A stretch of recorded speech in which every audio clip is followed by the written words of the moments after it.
good? Oh, my name is Lucas Johnson. I'm from Abundant Life in Grand Prairie, Texas, and here's my comedy. We all have very fond memories of summer camp, especially when it comes to late night shenanigans. One tradition at my church is for the boys to wrestle at 3 a.m.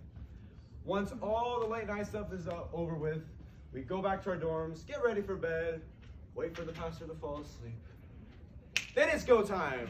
We strip all the bunks of all the mattresses, throw them on the floor, throw them against the bunks, and then we're ready to rumble. Now, let me make this clear. When I say wrestling, I don't mean WWE wrestling. I'm talking about full contact, body slamming, collegiate wrestling. First, we let the upperclassmen go. And it is just like Battle of the Titans. They're moving around. They're slamming into the bunks. They're doing takedowns that shake the earth and make the whole room go, ooh. It is like watching bears wrestle. It is glorious. And then we let the underclassmen and middle schoolers go. And one more tradition we have is to put the two scrappiest kids against each other. One year, that was me and my friend Isaac, wherever he is. So none of us have really wrestled at this point, so we get two youth leaders to come and teach us the basics. And this is basically how my training went. All right, look at me. Look at me. What you want to do is you want to get in a good stance. All right, good stance. Say it with me. Good stance. Come on, Good stance. there you go. Feet apart, knees bent, look up. And then from there, you want to like move around and do something. I don't know, go for a leg. And once you have a leg, it's like trip it or kick it or whatever. I don't know. And I'm just kind of standing there confused, like, oh, okay, okay, got it. Not understanding a word that was said to me, we begin.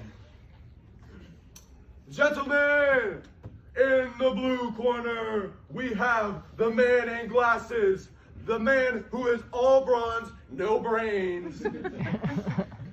He does cross country for fun and probably has a GPA of 2.0. He is Isaac Wise! In the red corner, we have the walking stick, the man with no plan. He does band and rocks the bass on Sundays. He is Lucas Johnson! Let's get ready to rumble! We run up onto the mats, we shake hands, and we begin.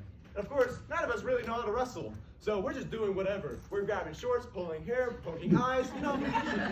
We're scrappy kids. We just gotta do whatever. And after a long and grueling wrestling match, I failed to claim victory. And it kind of stung. In fact, it stung so much, when the school year began, I joined my school's wrestling team just to kick his butt next year.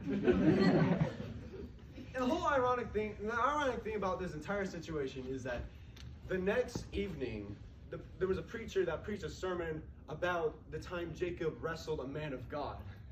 So in Genesis 32, Jacob is all alone in his camp when he sees a man of God come in and walk and like, you know, minding his own business.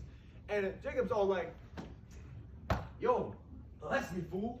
And the man of God is like, I don't know who you are. I ain't blessing you. And so they start duking it out until dawn. I don't think you guys understand how hard it is to wrestle for more than 5 minutes.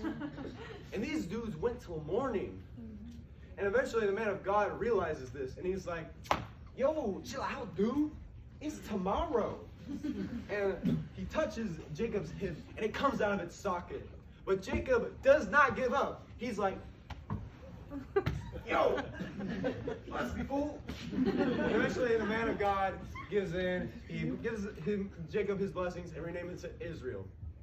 And one thing I really admire about this story is, even though Jacob was faced with inevitable defeat, he still didn't give up. I wish my match could have gone like that. And like, even though his hip was completely out of its socket, he was like, I didn't hear no bell. And he got the blessing he was after.